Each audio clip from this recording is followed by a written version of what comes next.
Hello and welcome to Jetzt-TV. My name is Andy and my guest today is once again non-duality speaker Richard Sylvester. Hello Richard. Hi there. Hi, nice to see you again. Good to see you. Well, we will talk about your talks, your latest book and upcoming projects. So, for quite a long time now you give talks on non-duality. I'm curious, has your core message changed and has the way you present your message changed throughout the years? It's a good question. The answer to the first part of that question is absolutely not, no. The communication, I'm a bit resistant to the word message because maybe it sounds a little bit portentous, but anyway, no, that hasn't changed. The way I present it, I don't really think I know what to say there. It may have done, it may not. But in essence, what I'm saying now is still the same as what I was saying 10 years and more ago. Okay, what would you prefer to call it if not message? Because that was the word that just came up. Yes. I suppose the most neutral word I can think of is communication. But really, in essence, what happens in my meetings is I get together with a bunch of people and I chat.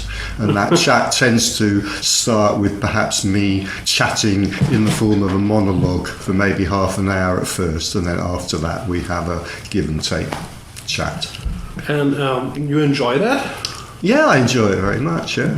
It's really the only reason I do it is because I enjoy it. And after all this apparent time, you still enjoy it even though it's always about the same in core? Yeah, I can't explain this. I can say it and I know I mean it, which is that somehow it's always new. Uh-huh. It's always new, but I can't explain why it feels like that. Well, okay. You see, non-duality is usually seen as a subsection of spirituality. So, what can you say about this? Why do you think it ended up as a subsection of spirituality?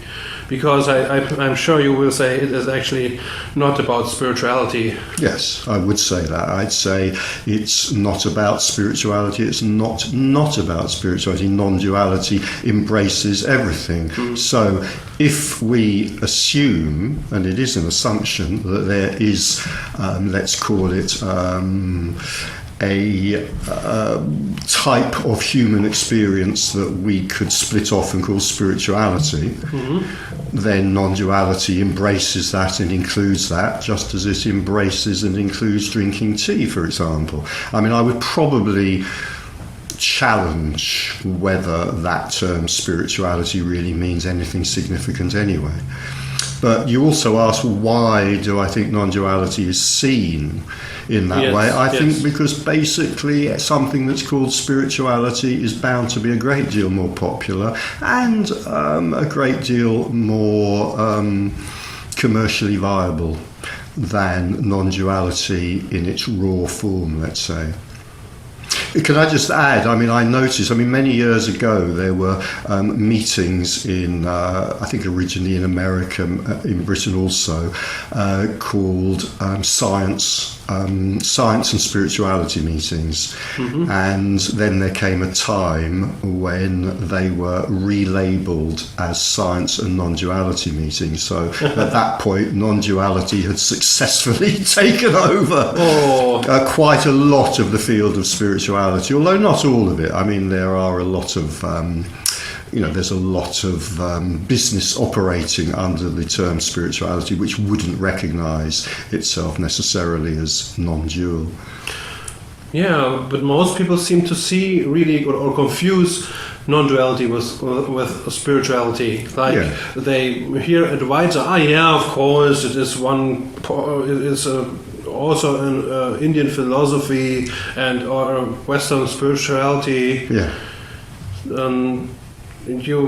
Well, as it's impossible to understand non-duality with the mind, it's very easy for the mind to confuse it with something else. Oh, okay. So it seems to sounds so weird to the mind that people think, oh, of course, it's kind of a belief, a spiritual belief or so. Yeah, it's very, very... I mean, in a way, if you challenged me about this, I might back down, but I'm going to say it for now and then see if you challenge me. In a way, you could say, well, spirituality is really, it's non-duality plus superstition of some kind or another, and it's very, very easy for superstition to come in because it's interesting, it's fascinating, and there's all sorts of reasons why we love superstitions. You mean many forms of spirituality are like embrace the idea of oneness, yes. but they add something yes. to it that is actually kind of a fantasy. They add superstitious beliefs, and in that way you could say, well, spirituality is the same as religion. Religion is in a sense simply a different word for superstition. The difference with religion is that religion is often, although not always, completely devoid of spirituality. But in a sense, you could say religion and spirituality are both equally superstitious. Okay, but that's a really interesting quote, that actually spirituality is like non-duality with superstition. Nice, never heard that before. Well, I did say that if you challenged me about that, I might back down, but at the moment you haven't challenged me, so I'm not backing down. No, I'm not challenging you. I like new ideas. I never heard that idea. Yeah, well, let's talk about your books. Oh, yes. I never talked about all your books in one setting, and this is what we are going to do now. There's so many of them, it's ridiculous. Well, of course, we will talk mostly about your most recent book that came out. But would you like me to show it to the camera at this point? No, later when I talk about it, actually. Yeah. First off, in 2006, I Hope You Die Soon came out. Yes. For all Germans, the German book is called Erleuchtet und was jetzt? Enlightened and what now? We already talked about that. That was not your idea to give it that title. It's a comment on publishers' power. It looks much nicer and in warm colors and so on. But, well, your book is a little bit darker. So, I just wanted to know, what inspired you from what you can remember to write I Hope You Die Soon? Well, it was written, I would describe it in the afterglow of, there's no good word for this, so I'm going to use the word realization. It was written in the kind of warm and ecstatic afterglow of realization. So it was written quite soon after the sense of self had fallen away here. And so there was quite a sense of excitement about it, and I think very much a desire not to intellectualize, not to go into abstract questions too deeply and so forth, but rather just to kind of give an impression of what that falling away of the self was like, and then throw in whatever very spontaneous ideas came to me. So, as far as I can remember, and I could be wrong here because it is some time ago that I read it, didn't it include many talks from you? No, it included one very short talk. No, it was mostly, it was in a way, it was almost quite aphoristic. Some of the pages only had about 20 words on them. It did include a short interview and one short talk. That's all. No, I'm sorry, I confused it with the Book of No One. I'm sorry, of course. Yes, I Hope You Die Soon is quite a small book. It's a very small book, yes. I wonder sometimes whether I might get complaints, but so far I haven't, because there's quite a lot of blank paper in it. I find it kind of cute. Also, I don't like to read that much, so I find it refreshing. Yeah, no, I still like it. I have to say, I still like it myself very much as a book. So, yeah, enlightenment for the lazy person. Yeah. Yeah, but and the title. Well, there's nothing I can say about enlightenment other than, if it's possible, try to relax. So that sounds. That's not an instruction, by the way, but that's kind of quite appealing to the lazy person. Yeah, you could just say relaxation might be nice. Yeah. There's no path. Well, one of the things I say is there is no path, but if there were a path, it would be relaxation. Okay. And the title, I Hope You Die Soon, was, can you tell the story again? the short story? Yeah, it's how a you came to sweet the title? story. Yes, I used to go and see Tony regularly, and when I was in a state of despair for quite a long time, and when I was really in a state of despair, I would tend to phone Tony up or talk to him before or after talks, and he was very patient with me. And one day I went up to him after a talk in a state of despair as usual, and he just gave me a very warm hug and said, "Richard, I hope you die soon." And I don't think it's necessary to explain what he meant by that. It's in the book. The sense of self dropping away. Exactly that. Yeah. And you say you phoned him up sometimes in despair.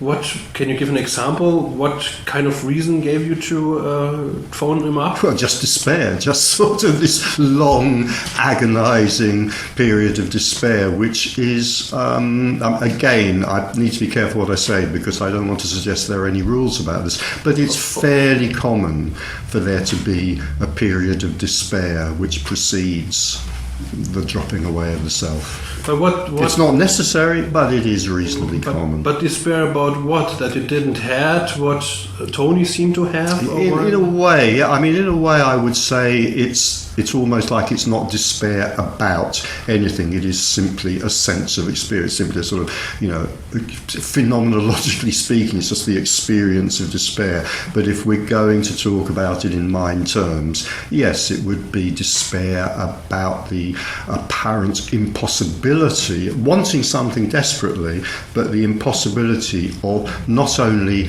having it, but even knowing what it could possibly be. So it's a very, very, very bizarre place to be in, but it's very common. We have this common phrase in English, the dark night of the soul, which I think expresses that very well. Some people write about being in the desert. We have quite a few metaphors. Is it also that you kind of feel not enough, not good enough, and you should just see this person seems to be okay with life, and you just don't get why he's okay, because life is a mess and it's tragic and it's bad, so you really just want to relax for heaven's sake. All of that, and of course by then I'd had perhaps 30 years of seeking, during which I had read many books that suggested there was some kind of strange secret that I couldn't get access to. I had studied with many teachers, I had sat at the foot of gurus, all of whom seemed to be suggesting there was some kind of very, very special secret about existence that only very, very special people could have access to, and I had no way of knowing what that special secret was, in the same way that every seeker has no way of knowing what that special secret is, which is precisely, of course, what keeps us seeking. Yeah. So, but I think in your latest book you wrote you were also a trainer and for showing other people kind of a transpersonal experience or so. Transpersonal therapy, I would say, and transpersonal psychology, You had transpersonal experiences? You had them before, the dropping away of the self?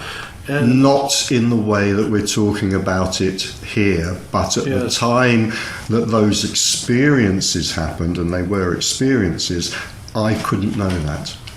Okay. It was only later, when the self really dropped away, that I could know that those transpersonal experiences had nothing to do with what we're talking about here. What's the difference? It's very, very difficult to...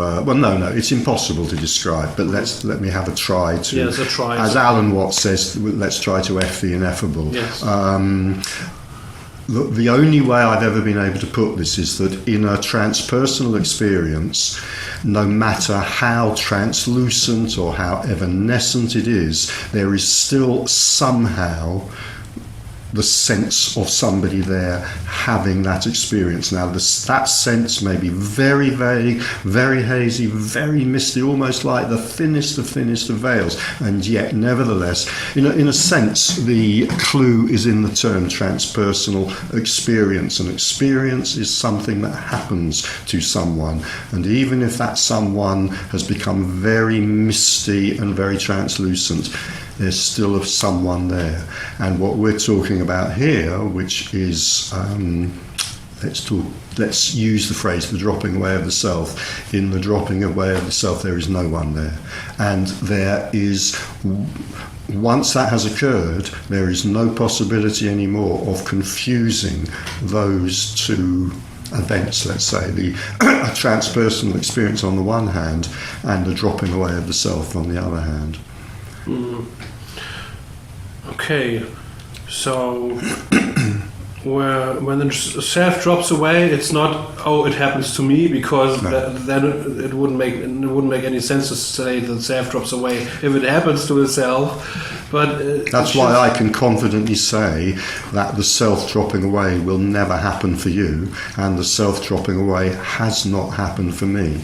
So you could say it's not like someone experiences that there's only life, rather than I experience life and then there's only life. Yeah, it's that difference. There's someone experiencing that there's only life, and then there's just life happening. Yeah, it's exactly and like even that. life is still a term which... Well, there's just absolutely, in a way, we could just say there is still happening whatever is happening. All there is phenomena. Whatever's happening, whatever experience is arising, that's all there is.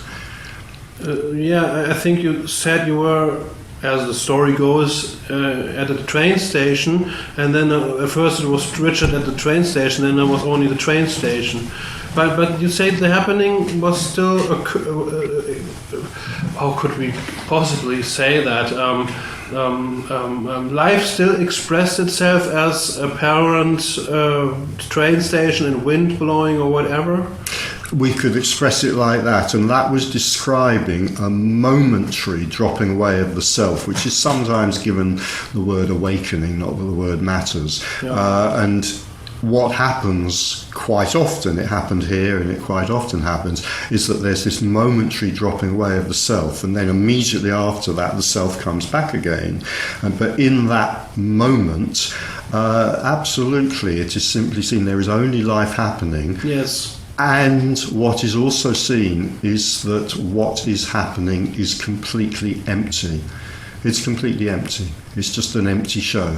That's what is often reported in a split second of awakening. Yeah, but as you... It's almost like a hologram. It's almost like a hologram. Like everything is almost like a hologram. Yes. Or like a dream is a common metaphor that's used. However, it is usually perceived as a world of things with separate things. Is actually not what it is. It's just what life presents itself as. Yeah. And we could say that what appears to the normal eye to be three-dimensional is suddenly revealed to be two-dimensional. I mean, these are only metaphors in a way, because it is impossible to describe this, but it's just a way of trying to grasp the ungraspable. Yes.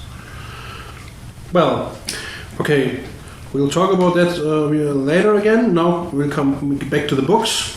Okay. So, 2008, you wrote, or I think that was the year when it came out, the Book of No One, Talks and Dialogues on Non-duality and Liberation. In German, it's called Das Buch Niemand. That means that's Book a No good One. Title. That's a better title, and it's actually, it looks like the Bible and it's black. It's huge and it's absolutely. It's nice. I like it. So, it's a story and stuff, but I really like to talk about the story. So, how long did it take for you to write this book? I think much longer than I Hope You Die Soon. Yes, much longer. I mean, in a way, it was a book that wrote itself. The writing of it, from my point of view, was really a huge editing job, because basically, this is sometimes called lazy author's writing. Basically, what I did was, the book, it's a series of transcripts of various meetings that I'd given. Excuse me, just a glass of water here. Of course.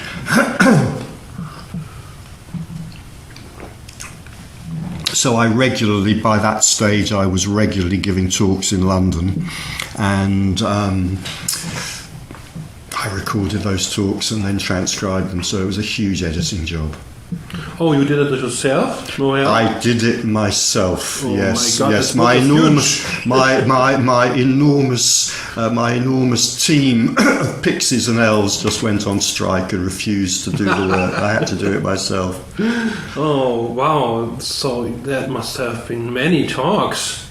I can't remember how many are in the book, but maybe about a dozen. And you just... It's quite fun, though. Actually, you see, I mean, I like writing, so it's quite fun. Okay. It's not like it's work to me. And how did you come to the title, The Book of No One?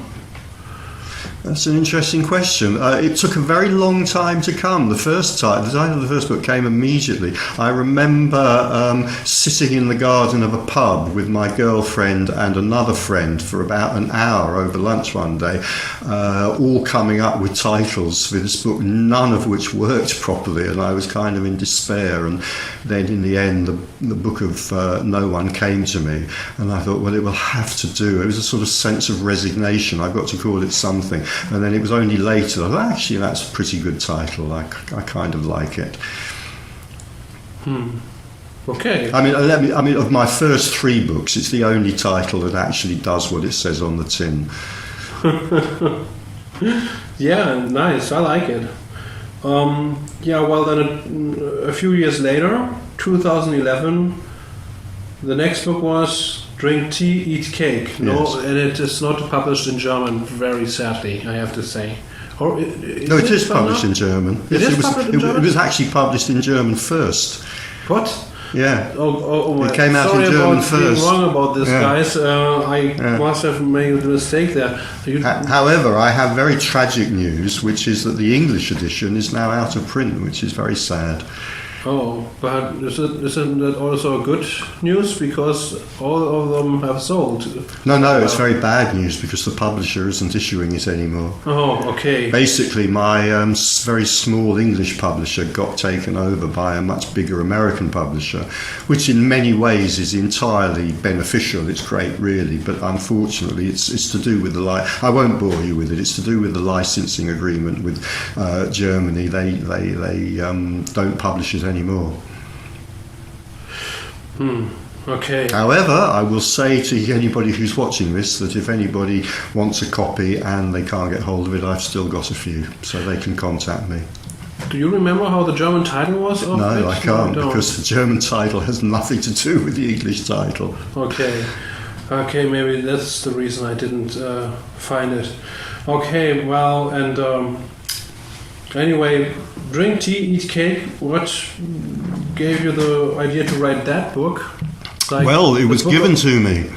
I didn't have to think of it myself. What happened was that my German publisher, a lovely man, who had published the first 2 books in German, then contacted me, came over to London and met up with me and suggested that I do a book tour of Germany to publicise the Book of No One. Oh. And then later on, a week or 2 later, he contacted me again and say, hey, I've got an even better idea. When you do this book tour, why don't we record all the talks and then we can have a third book? So that's what happened. So I went round these various German cities with my publisher, and he recorded everything on a tiny little recorder that I had no confidence would actually work, but it did. And then he got, I think he may have even done it anyway, he got somebody to transcribe it all, and there was a book. And then later on it was published in the English form. Oh, but this time you... So again, you see, lazy writing. I've been very, very fortunate. But all the 4 books that I've written so far, and we'll come on to the 5th book maybe later, but they've all really been rather lazy writing. I do feel a bit of a kind of fraud almost as an author. But this time you had help with the transcribing of the talk? Yeah, I didn't have to transcribe any of it. Yeah, all I had to do was edit it. Yeah, he arranged for it all to be transcribed. And then, the English parts of it were sent to me, and all I had to do was edit it. That's why I call it lazy writing. And you didn't even have to translate it into English? Well, no, because my bits were already in English. Okay. Of course. Okay. And so you only had to edit it into maybe make a few suggestions what to leave out and stuff. I just had to turn the outpouring of the human voice never looks good on paper unless it's actually edited. So that's all I had to do to it. Yeah. Yeah, I've read the transcripts. Actually, what we actually say is very much highly edited. Absolutely. Before it comes in a book. You don't speak like it's if it's not highly edited, it's unreadable. Okay. Yeah. Well, and the title, Drink Tea, Eat Cake? Yes. Where did that come from? Yeah. It's my version of a wonderful and extremely well-known Zen proverb, before enlightenment, cut wood, draw water, after enlightenment, cut wood, draw water. I'm an incredibly lazy person. I used to cut wood long ago. Not only did I cut wood, but the stove for which I cut the wood was on the third story of an old house. So I cut wood and then I carried sacks of the wood up to the third story where my stove was. Oh. So I have paid my dues where cutting wood is concerned. But I am essentially quite lazy now, so I just came up with my own version of that Zen proverb for lazy people, which is before enlightenment, drink tea, eat cake. After enlightenment, drink tea, eat cake. I mean, the meaning is the same. Essentially, what we call, rather foolishly maybe, what we call enlightenment, in a sense makes no difference. And the beauty of that Zen proverb is it strips out of that concept of enlightenment all the magical superstition that the human mind has a tendency to add to it. Yeah, so, I will float in a bunch of light and I will be one with the universe and stuff like that. Possibly more likely, I will be one with a number of very, very beautiful blonde women. Or whatever it may be, I will be one with a Ferrari. I will have magical powers, I will be able to read minds, and people will bow down and kiss my feet. Of course, people, in order to get people to bow down and kiss our feet, we don't need to be enlightened. That's perfectly obvious. All we need to do is pretend to be enlightened. Yeah, oh my god. Yeah, I like that title. It's if your version of what actually is when dropping of the self occurred, and then it's still drink tea, eat cake, and it's actually that is what is seen as special and not mundane anymore. I like the title myself, but I have to say that it may be commercially an absolute disaster because, of course, it gives no hint whatsoever of what the tin does. It really is a very good example of it does not tell you, what the tin does. Okay. Well, I have to say that one thing I enjoy most of your books and talking with you is your humor. I love your humor. And I think it adds a great deal of just enjoyment to reading your stuff or talking to you or listening to you talking about non-duality. And I think it's actually also a very beautiful part of the expression of life, humor. No, I agree, yeah. Now, 2016, and your latest book came out. Now I can show it to the camera. I brought it all the way from London to Berlin to show it. I think it's rather beautiful. I had nothing to do with the design of the cover, obviously, so I am allowed to say I think it's rather beautiful. Oh yeah, it looks a little bit like it reminds me of light and dark, like of yin and yang a little bit. And it has a very beautiful picture of a beautiful landscape. Yeah. Which you see very often on spiritual websites and stuff. I like it. It's I love it. Yeah, I think they've pretty nice. I think they've done very well there. Exploring spirituality and existence in the modern world. Now, I do have to say, of course, that the kind of blurb you get on the front and back cover of books has nothing to do with anything the author wrote. Okay. So don't ask me to explain that subtitle. Okay. No, I won't.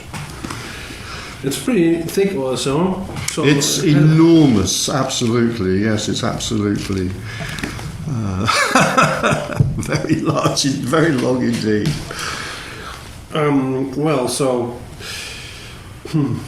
How did this book came into existence as far as the story goes? Well, I have to say this is another example of extremely lazy writing.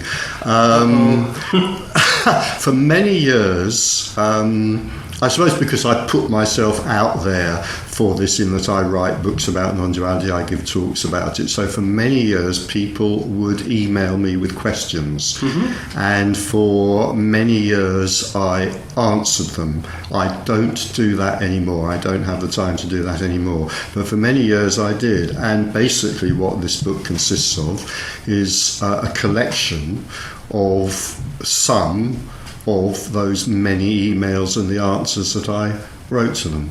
So again, in a way, it was a huge editing job. Stop right there. I want to know, I'm curious about it. Why can't you answer questions via email anymore? What a very, very embarrassing question, because I use the term, I say I can't answer them anymore. What I really mean is I won't. Okay. It takes up a lot of time. And you got even more lazy. I've got even more lazy. I have other things to do. After a period of some years, I felt that I'd answered pretty much every possible question there was to answer, at least 3 or 4 times. So I thought, that's enough. I've done my bit. I've paid my dues. I'm not doing this anymore. But I have to say that during the years that I was doing it, I enjoyed it very much. It wasn't in a way it was work, but it wasn't work. I had a lot of interesting questions. I communicated with a lot of interesting people, and I enjoyed doing it. So it's just time. Time moves on. You just love to write about this issue. Yeah, absolutely. Since it's a very beautiful issue, it's always fresh. Yeah. It's always it's never the same with the kind of person that writes to you with a special problem, maybe, and maybe questions come up where you didn't think of even. Yeah, absolutely. Before. Yeah, absolutely. Yeah. I mean, I have to say, I enjoyed writing all of these books very much, but at the same time, I feel I've now written 4 books on non-duality, and I feel that is enough for anybody. And one of the reasons this new book is so long is because I was determined to put into it everything I could possibly want to say about non-duality. I didn't want to finish it and have it published and then go, oh hell, I wish I'd said such and such, and then find that I'd have to write another book. So obviously nothing's definite, but what I would say to myself and others is that this is almost certainly my last book about non-duality. There almost certainly will not be another, and it's possible that some people watching this interview may breathe a sigh of relief when they hear that. Well, the next book... it's not a small book, so... It's not a small book. And my next book is the first one that is not about non-duality. That book I will also ask a question about, but I think actually that will be one of the last questions I will ask today, because it's an upcoming project. And so, how came the title to Non-duality Questions, Non-duality Answers? Well, I'd already written 3 books with titles that actually didn't give much of a clue to what was between the covers. And actually, Non-duality Questions, Non-duality Answers was going to be the subtitle of this book. And one morning I went to a coffee bar and settled down for the hard job of coming up with an original title to it, and I sort of sat there and started thinking very hard, thinking that it would probably take me an hour or 2, and then suddenly, after a very, very short time, I suddenly realised that the subtitle that I thought it would actually make a perfectly good title, and unlike my other books, it would actually do what it said on the tin. So I just had this enormous sense of relief that instead of sitting there working hard for an hour, I could sit there, drink my coffee and stare out of the window at the passers-by. So non-duality questions, non-duality answers is what it became. Yeah, so at first it was a subtitle, you say? Yeah. Oh, okay. Well, I think I just got into the habit of thinking that my books needed a smart-ass title and people might be disappointed if I didn't come up with one, and then I thought, oh hell, who cares? Yeah, well, it's pretty clear, to the core, to the point, and yeah, I think it works perfectly, especially for a book which is all about non-duality questions and answers. Exactly, yeah. I know somebody who used to be a bookseller who has solemnly told me that it's a terrible title and that nobody will buy it, but I don't believe him. Yeah, I think it will work fine. You just said you usually write your books at a coffee store? Yeah. Coffee bar. Coffee bar? It's like it's just like a normal coffee we also have here in Germany, which we call café. Yeah. And I choose coffee bars. We have these coffee bars in England that have big, comfortable leather armchairs and leather settees, and those are the kind I choose to go to. And you have your laptop with you and you write your book there? A laptop or an iPad or something, I write on there, yeah. Oh, okay. Well, it's a nice way to write. You can have a nice coffee or a cup of tea and you write your book and you can relax. It's also actually quite an expensive way to write, but never mind. Oh, of course, because you also have to order stuff to be able to sit there all the time. But I read that also J.K. Rowling writes her stuff in coffee shops. So I think she wrote her first book in a cafe, yes, because I think some story she was so poor she couldn't even afford to heat a room in her flat or something like that, so she wrote in a cafe for warmth. She still likes to write in cafes because she said that's just her favorite kind of way. She can't think of another way. I think there's something about getting out of your own den, getting out of your own burrow, and getting outside where you kind of see people and so forth. It does feel healthy to me to walk down into the town, and actually it is healthy because I live in a town which is composed entirely of hills, so if I walk down to the coffee shop I also have to walk back up again. Yeah, sounds beautiful, and also sounds kind of inspiring. I think there is something about it. A lot of people feel the same. It kind of loosens things up on a sort of mental level to get out of the house and have a walk and so forth. Yeah, not to mention the invigorating effects of caffeine, which is is actually the only recreational drug I still take. Okay, super, because I wanted to ask you a few questions that also occur in your book to give the readers a live taste of your answers. So, you just mentioned drugs, which is perfect because one of my next questions is about drugs, and I just take this question now and I ask you that you also talk about drugs like LSD in your book. Yeah. So, what is your experience with them? I don't know if you're allowed to say, but... if I could sum it up in one word, I would say interesting. Or two words, extremely interesting. I mean, I took LSD a long time ago. The first time that I took LSD, it did have I'll use the word remarkable effect on me. And in fact, I mean, I won't go into it here. It's not that relevant or indeed necessarily that interesting to what we're talking about. But actually, I do have a long chapter about that in my new book, which hasn't been published yet. So the first time I took it, it really had a kind of a sort of. I mean, the phrase "earth-shattering" is a bit pompous, but kind of in that ballpark. It had a sort of earth-shattering effect on my outlook on life, and then after that it never really had that same kind of impact on me again. After that it was just a sort of an interesting experience. But there was no dropping away of the person. Absolutely not. No. I had experiences, and that word is important, which at the time I would have considered to be to do with the loss of self, both after that, both in meditation and using another drug, which was basically Thai magic mushrooms. But at the time, I would have thought those were experiences to do with what we're talking about here, to do with non-duality. But of course, now looking back, I know that they were not. Some drugs are thought to be consciousness expanding or mind expanding. Yeah. Indeed, some drug users say they saw that everything is one. Yeah. What can you say about that?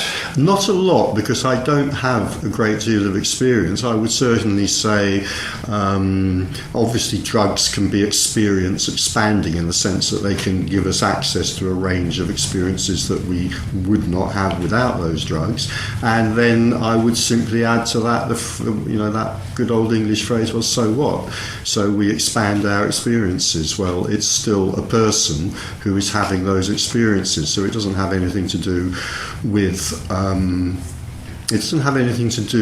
what we're talking about here. When it comes to drugs where people claim that it has produced the dropping away of the self, what I would say to that, I'm cautious to talking about that because I haven't had that experience, but I have talked to a few people who have, and the thing that I seem to notice in talking to these people is that does not seem to bring about the total transformation of the person who is left afterwards that the natural arising of liberation has.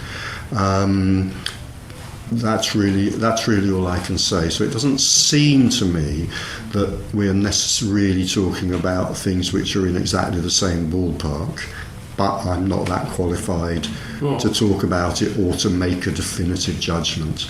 And essentially it doesn't really matter, because if somebody is drawn to taking drugs, they will probably take drugs, and if they're not, they won't. I would add, and neither of those will have any relevance at all as to whether the final seeing of liberation occurs, because the seeing of liberation is acausal, it's not caused by anything. Okay. But then we come to the next question, because you say it is not caused by anything, but just from what you think, do you think there's a chance of a substance being developed that can alter the brain in a way that one is seen, or that can drop the experience of being a person?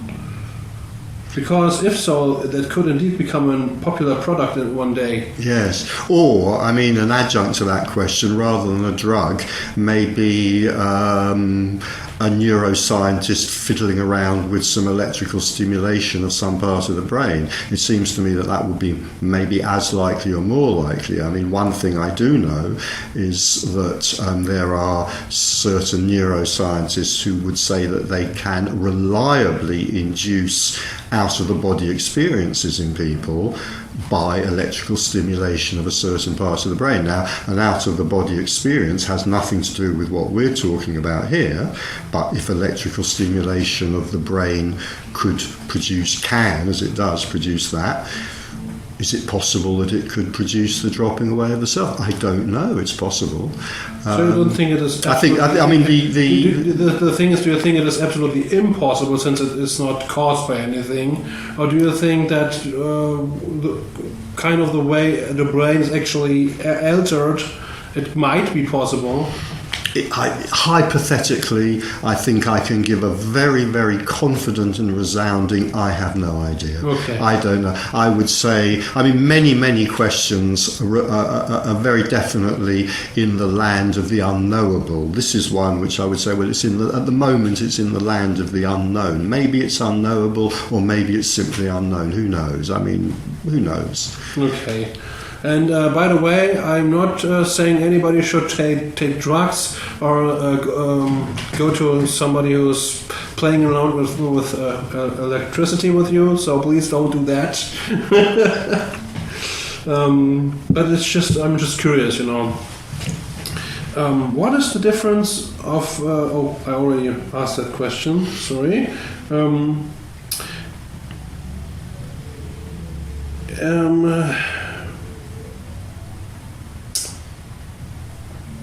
what would you tell someone you like that has this non-dual sense of existence and gets in conflict with friends and family about this? Because they might call them nuts and diverge from them. Yes, I've had a lot of questions from people and discussions with people exactly around that, people who got into quite deep trouble, we might say, with their friends and family.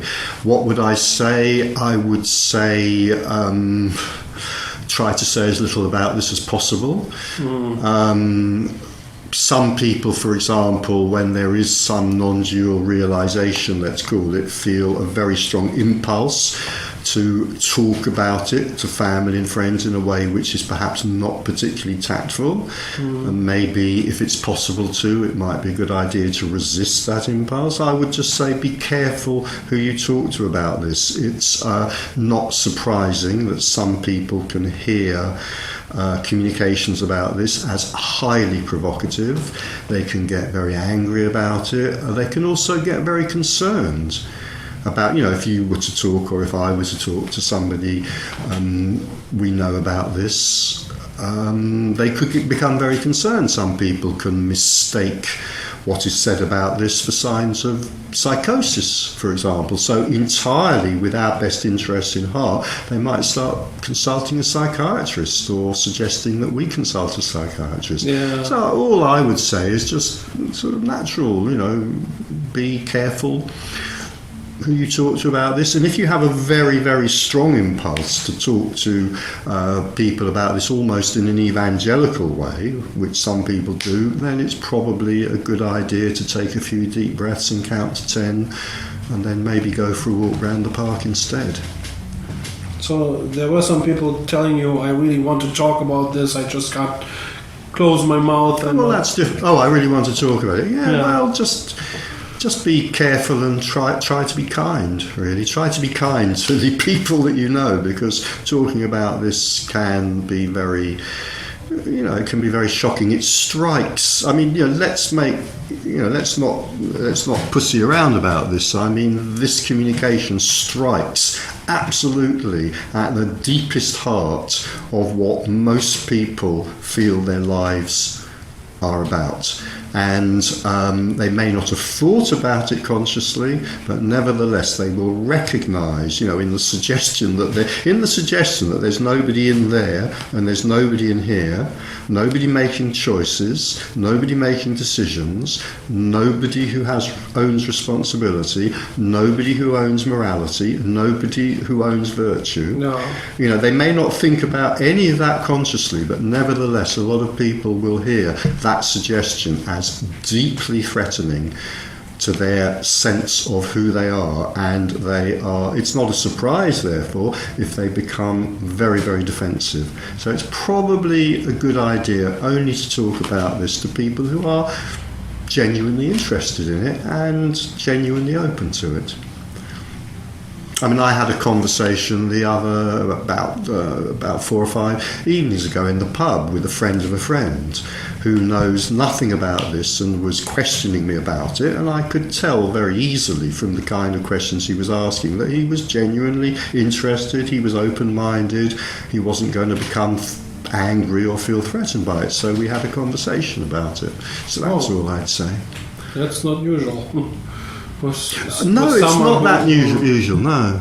Yeah. Probably the. I had conversations about this with seemingly open people, and then after that, they were seemingly not interested in talking with me anymore. Well, probably the people to be most cautious about talking about this to are the people whose kind of outlook on life seems to be maybe very close to what non-duality is saying. So, for example, I would be very, very wary, for example, about talking about this to quite a lot of Buddhists. I mean, some Buddhists are fine and very open to this, but a lot of Buddhists are not, because Buddhism is kind of, quite close to this. It's a philosophy of no self, after all, but it is a philosophy, and what I'm talking about isn't a philosophy. And although Buddhism is quite close to this, it has some very, very strong differences as well. And Freud has a wonderful phrase that sums up why we often have the most trouble when we're talking to people who almost believe the same as us, but not quite.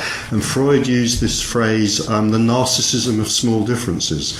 So in other words, if we're talking to somebody who is almost aligned with us, but not quite, they are likely, possibly, not always, but it's quite possible that they may become much angrier and fight us much more strongly than somebody whose view on life is miles and miles and miles away from us. Because the person who has a totally different view of life from us may not feel threatened by what we're seeing. They might just see us as a sort of an eccentric madman whose views can be safely ignored, whereas somebody who's quite close to us is likely to feel much, much more threatened. And this is why, for example, in religions, you get the worst violence, not between one religion and another religion, you get the worst violence between two different sects within the same religion. Because the fact that they're so close to each other makes them hate each other even more over their differences. So, if I give an example of that, the bloodiest Christian crusade was not against Islam, which is quite a long way away from Christianity. It was against Catholic heretics. It was against the Cathars, the Albigensians. So the bloodiest, or if you like, also it was the Catholics against the Protestants and the Protestants against the Catholics. So the bloodiest wars in Christianity were not against members of other religions. They were against members of the same religion who believed something slightly different about the nature of the Holy Trinity, for example.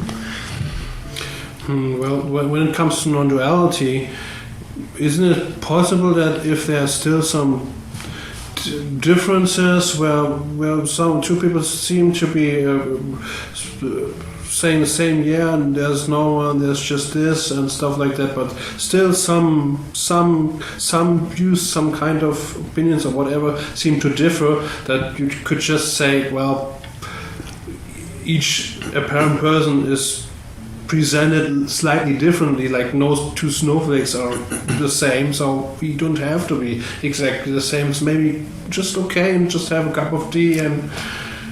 Absolutely, in principle, and there are, of course, lots of differences in the way different people talk about non-duality, and in principle, it's lovely to sit down and have a cup of tea and a piece of cake.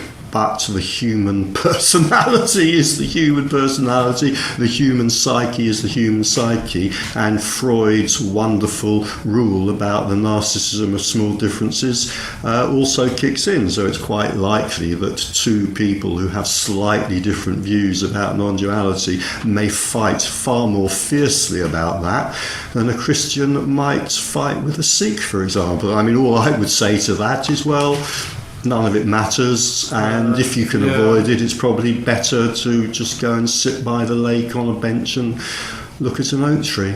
None of you is ultimately correct or 100% it. Well, as soon as we describe the indescribable, we're onto we're onto a losing game, aren't we? Again, we're going back to Alan Watts, who talked about trying to F the ineffable, but nevertheless, it's kind of interesting and entertaining and amusing sometimes to try. So I know that when I talk or write about non-duality, I am embarking on a hopeless task, but I enjoy doing it anyway. You can't put in words what this is. It's impossible.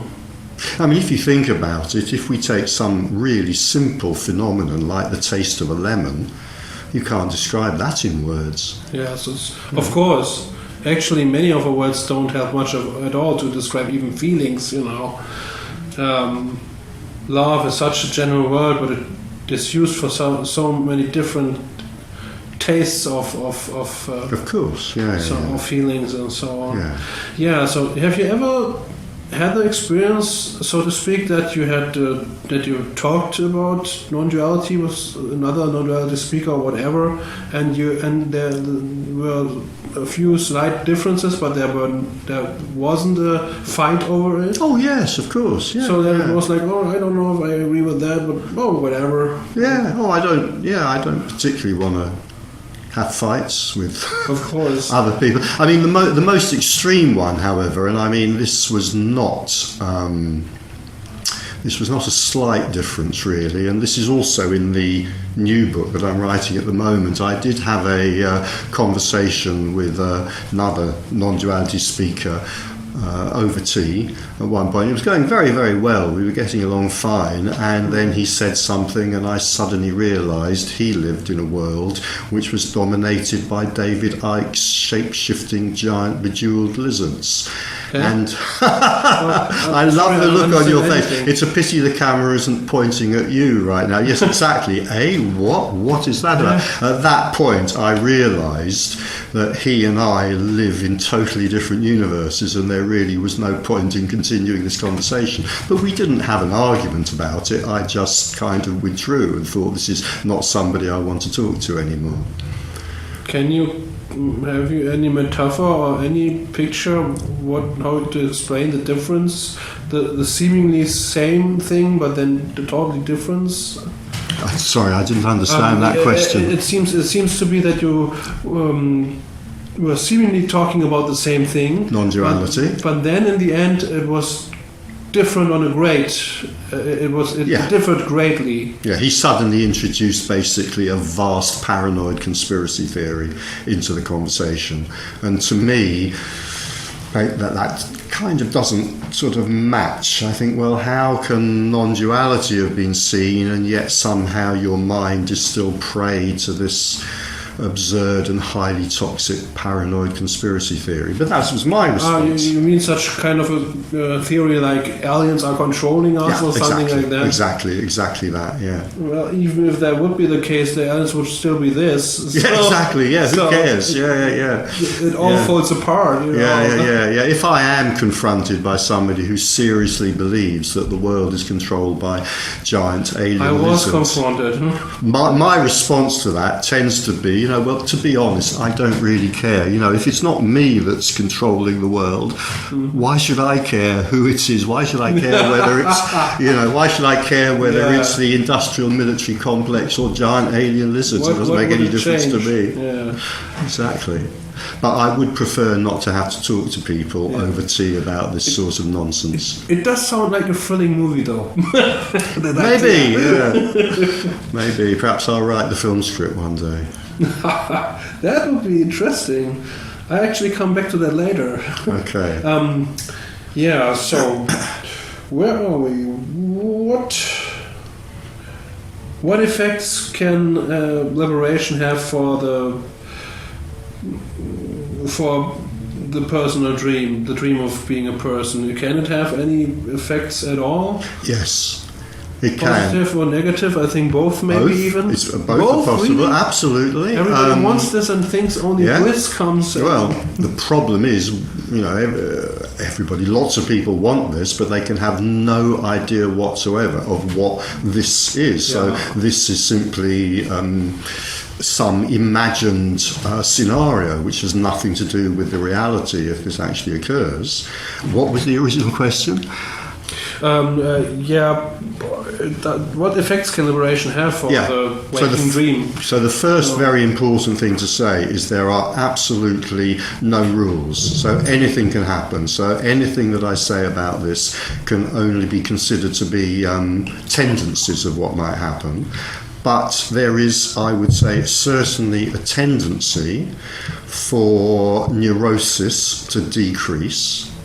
Neurosis tends to make life very difficult, so from that point of view there is certainly a tendency for life to become easier, at least in that psychological sense. Do you have another word for neurosis for people who don't know what that word means? Yes, irrational fears, irrational anxieties, irrational angers, irrational sadness. Oh, like what? Of a habitual nature, of a kind that keeps occurring and reoccurring, really regardless of what is going on in my actual life. So, for example, if I'm intensely neurotic, those feelings can destroy and sabotage any possibility of happiness, because if something really good is happening in my let's say outer experience, I'm not capable of enjoying that really good thing, because there'll be so much anxiety or misery or anger floating around in my internal headspace. I think that'll do as a kind of description of neurosis, yeah. So there's a strong tendency for neurosis to reduce, although that doesn't have to be the case. There is a strong tendency for certain feelings not to be experienced anymore, and I would say there is a strong tendency for depression to disappear. There's a strong tendency for boredom to disappear. There's a strong tendency for nostalgia or other feelings which hang around past experience to disappear. These are only tendencies, but that is what often happens.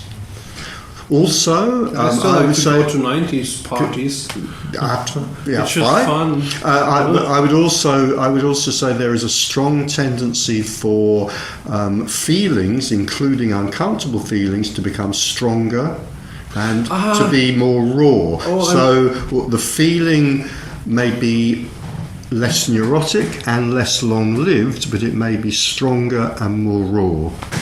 I think with nostalgia you meant, it was always, everything was better back then. Yeah. I want to go back to the good old times. Exactly. While when the times were, it was like, life is exactly. It's not good. Yeah. So any kind of feeling which tends to accrete around a yearning for the past tends to disappear. Yeah. It tends to disappear. It may not. Yeah. Like then it was better. Or equally feelings around a tendency to dwell about the future also tend to lessen or disappear. So there's simply much more attention for presence, for what actually is appearing now, for the phenomena that are actually appearing now. Yeah.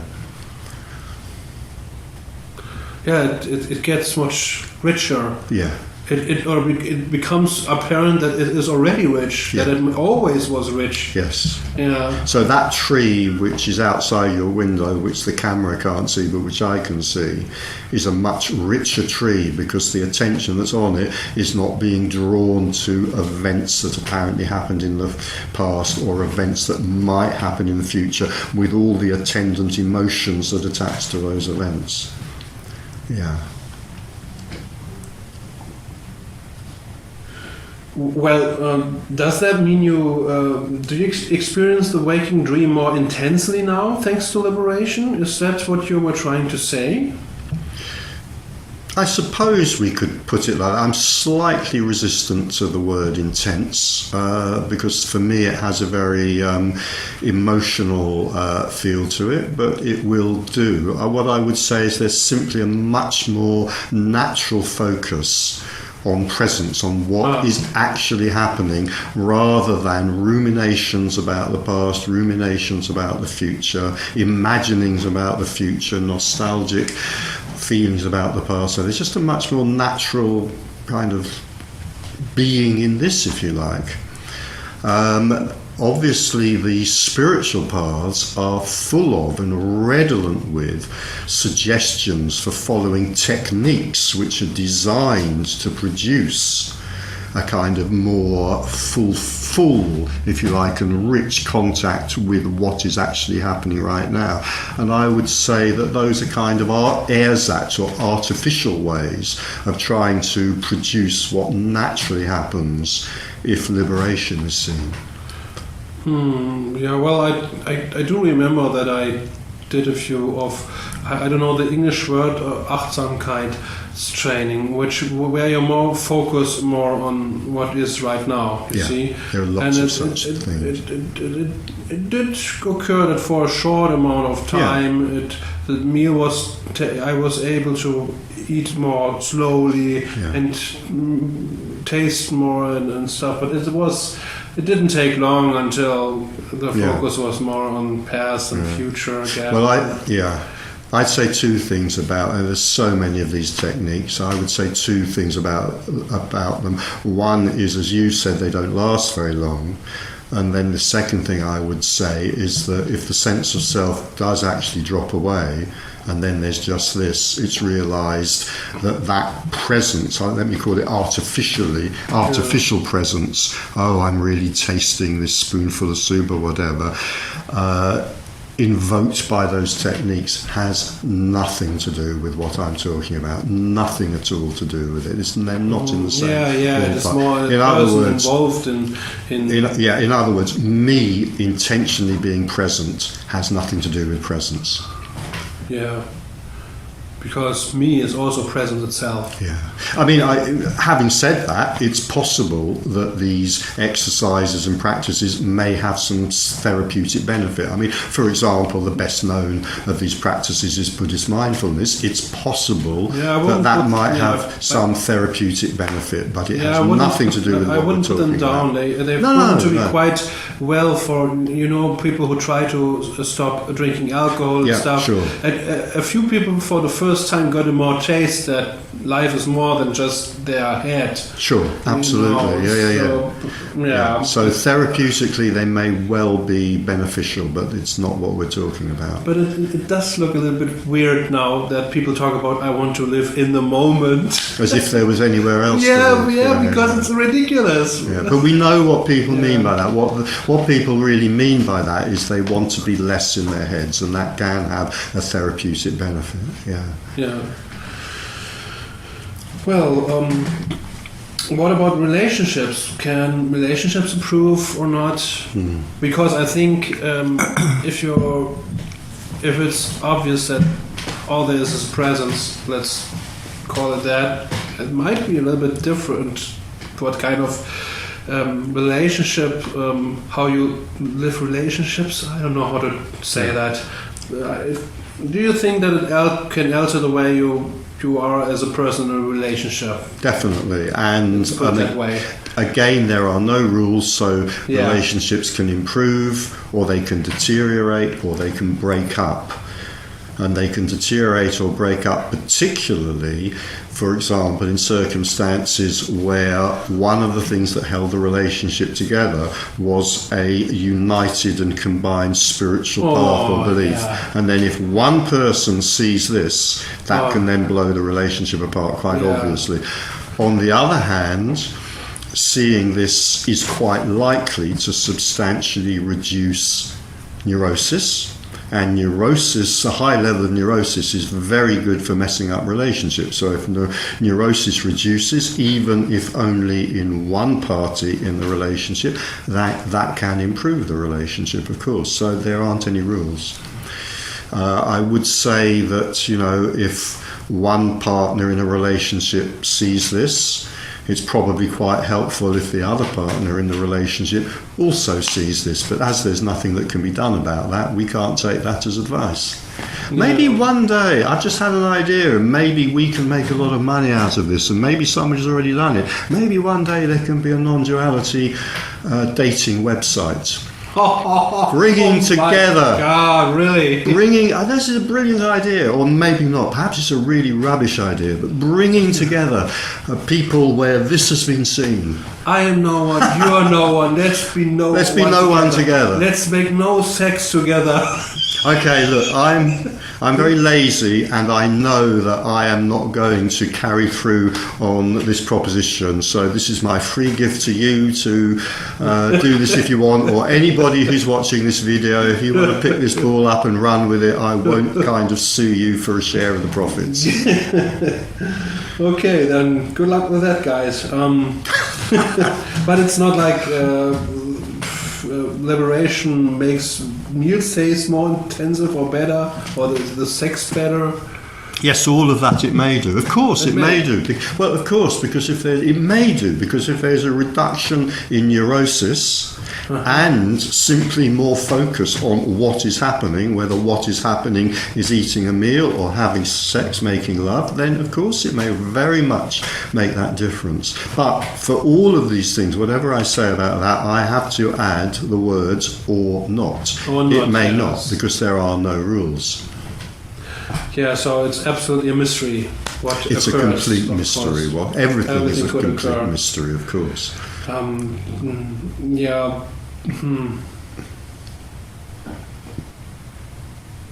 But it's pretty normal to still have apparent relationships.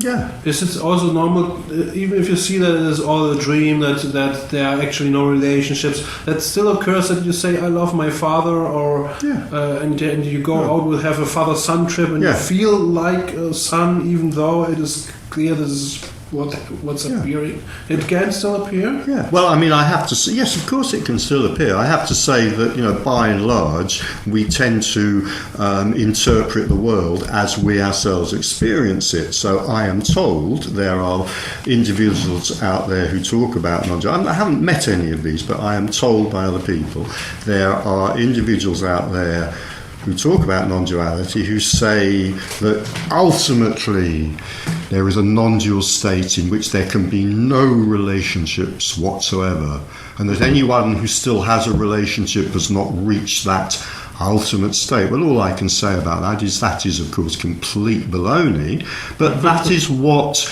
that individual is experiencing. That individual, for whatever reasons, is experiencing a state in which they don't have relationships. There may be very many psychological quirks that cause that, and because they are experiencing the world in that way, they extrapolate from that this is how the world is for everybody. It's ridiculous, and we can ignore it. So that means they may think this is what true non-duality is. It means no relationship whatsoever anymore, and then they think, just because that is the thing they experience, that thing that comes up, they think it's the same for everyone. So everyone who still has relationships cannot talk about non-duality, of course. And this is actually like selective experiencing. No, we all like to be special and different, and some of us who are more grandiose than normal like to be the most special and different. So we don't like to feel that there is anybody else as special and different as we are, and so that tends to produce these kinds of completely phony stories about enlightenment, let's say. Yeah, wow, this is really beautiful, because it has such a rich this whole issue of non-duality is, you can ask so many questions. It's beautiful.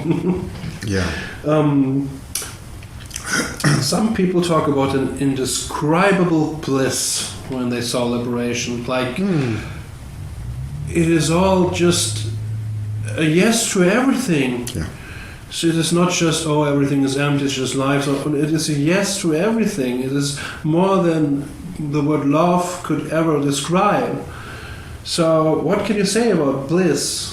I think it's what many people hope for. If they hear, he's into bliss, that's what I want. Yeah. Eternal bliss. Yes, Santa Claus, fear is at the bottom of the garden. I think go that far. if in terms of like a state of eternal bliss, I mean, all states are evanescent. They're constantly changing. Of course, I think the important word you used was indescribable.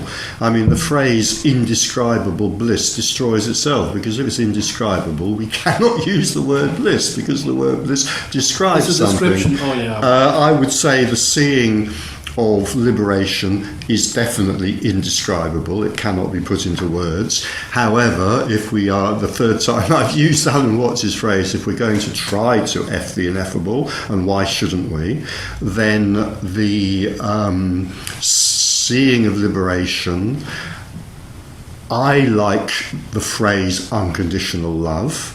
I think the reason I like it is because it's not as excitable as bliss. Perhaps I'm English, and maybe therefore not emotionally terribly excitable, I don't know. And bliss seems to me a overblown and pompous word, so I will tend to avoid it. But if somebody else feels that's a better word, that's absolutely fine. But ultimately, all words will fail and must fail, because what is seen in liberation is indescribable. Whether we call it bliss, love, or a giant hedgehog doesn't matter. Well, the problem with descriptions, they can always only be about form. And about one thing as opposed to another thing. Yeah.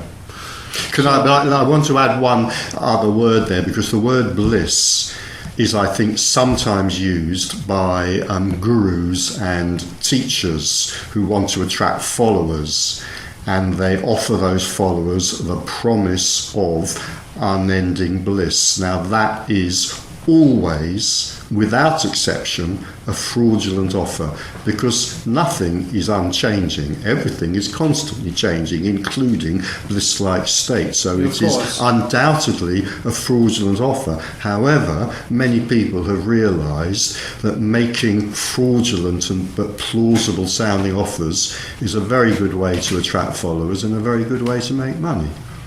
Yeah.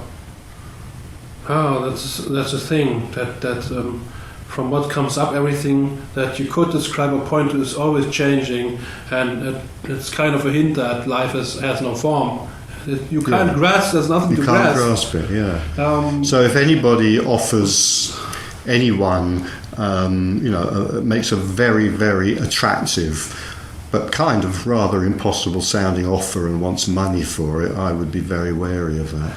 Yeah, lately I saw a poster here in Berlin. Sometimes gurus visit Berlin, and they are large halls, and people go there, pay much money, and then there was a poster with Sri Lama Ding Dong, whatever, and there was a photo of him, and here's the master with his blissful smile that shows practically what you can get if you go there. And he was smiling a little bit slightly, and I was like, okay, well, he will get some money, I'm very sure. Yeah. Because it really seemed like a fixed state that you might get if you go there, and he's always blissful. Like, wouldn't that be? That's just what's coming up right now for me. But wouldn't that be boring if it was always blissful? I don't know, but I do know that one of the reasons that the devotees, the common devotees, have to be kept well away from the guru during his or her off moments, in other words, relaxing between meetings and so forth. One of the reasons that the devotees must be kept well away from them is because they mustn't see the guru when they're off guard, when they're not pretending to be in this state of eternal bliss. I mean, I don't give much advice, but I suppose I'll chance a piece here, and I would say, never follow a guru unless they're happy to go down to the local cafe and have a cup of tea with you, where you might see them off guard and see what they're really like, rather than see them in that wonderful but fake blissful state, sitting on their golden throne on top of the platform. Yeah, I would prefer that too. It's much more. But basically, what we do, the reason that teachers and gurus like that thrive is because we project our yearnings onto them. We reject our own, inner perfection in a way. We have to, and then we project that on a figure out there. And in a sense, the only way, to stop those projections is to sort of, to take them back into ourselves, to realise that it's not out there in somebody else. Isn't it weird that, we do experience that everything is changing. We complain about it all the time, like, my skin isn't what it used to be and stuff. Yeah. And the house, it doesn't seem like a house is standing perfectly for 100 years and then it goes down. It always something changes, and so it's weird that people don't get that whatever they want to get something with a happy end to grasp it. It's just weird to wish for. Yes, the most obvious fact about existence is mutability, that everything is constantly changing. Yeah. No, yeah. Okay, well, I think the mind is just very good at being ignorant.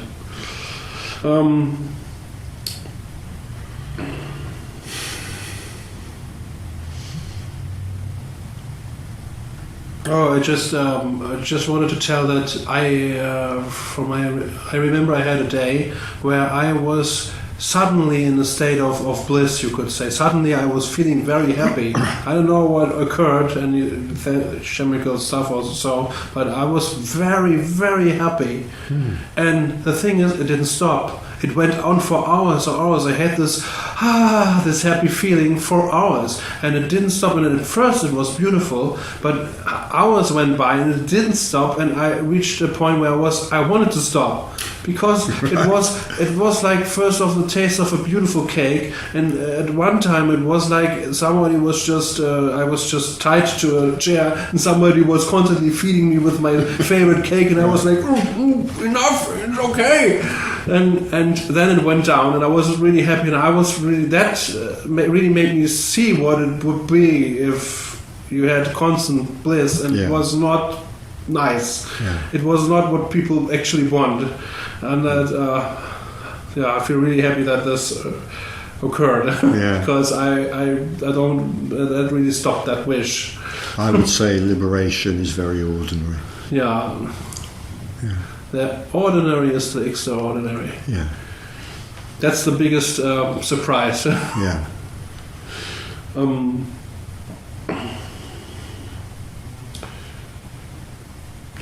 When people ask, does anything matter?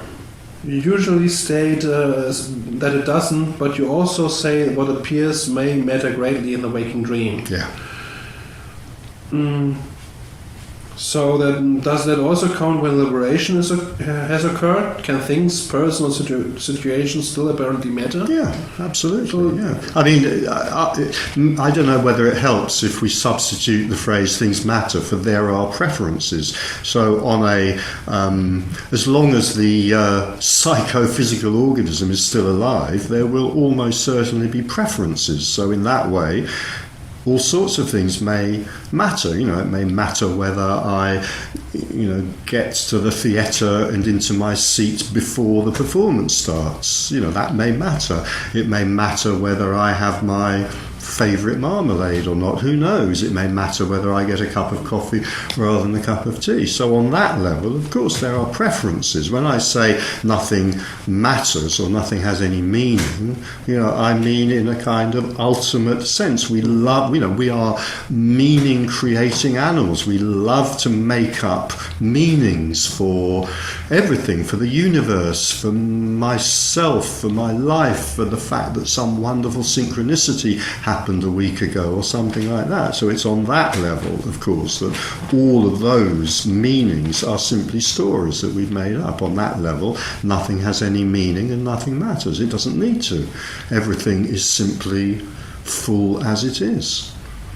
Again, I'm referring to the tree outside your window, which the camera can't see, but is rather beautiful. That tree doesn't need to have a meaning to be a perfectly satisfactory tree, and you and I don't need to have a meaning to be perfectly satisfactory human beings. I feel very happy that just where my computer is, there's a window, and I can always see how the tree moves, because I love that. It reminds me of an ocean moving, waves. Yeah. I love that. Yeah. I'd also add, that meaning on that kind of metaphysical level, going back to presence, meaning also is remarkably effective at taking us away from presence, at taking us away from what is. Because if I have a head full of stories about meaning, that what really matters let's say that I might have the story that what really matters in this situation here where you're interviewing me is that I should somehow find a way of converting you to a belief in Christ.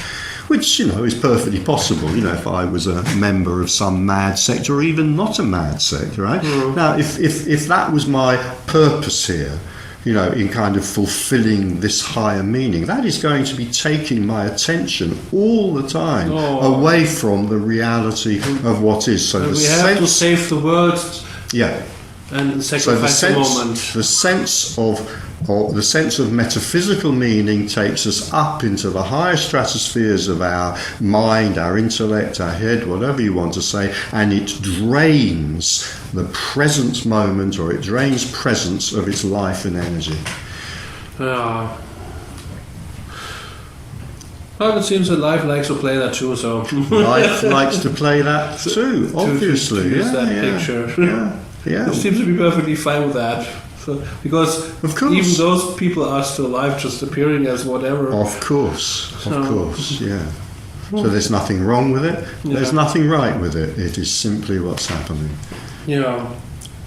I was once like, what is right, what is wrong? And I think the most beautiful thing was the solution was, there is no solution.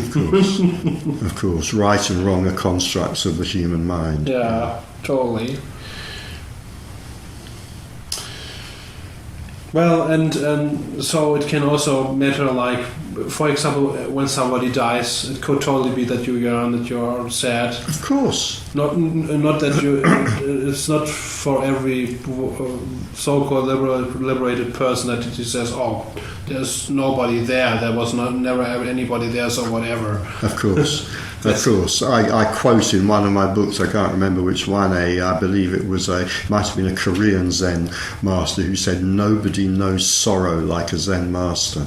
I mean, I'm not sure that's true. I'm not sure why Zen masters particularly should be singing with that, but the point is clear. What he is saying is that this doesn't give you access to some sort of special state where nothing touches you emotionally. That's ridiculous.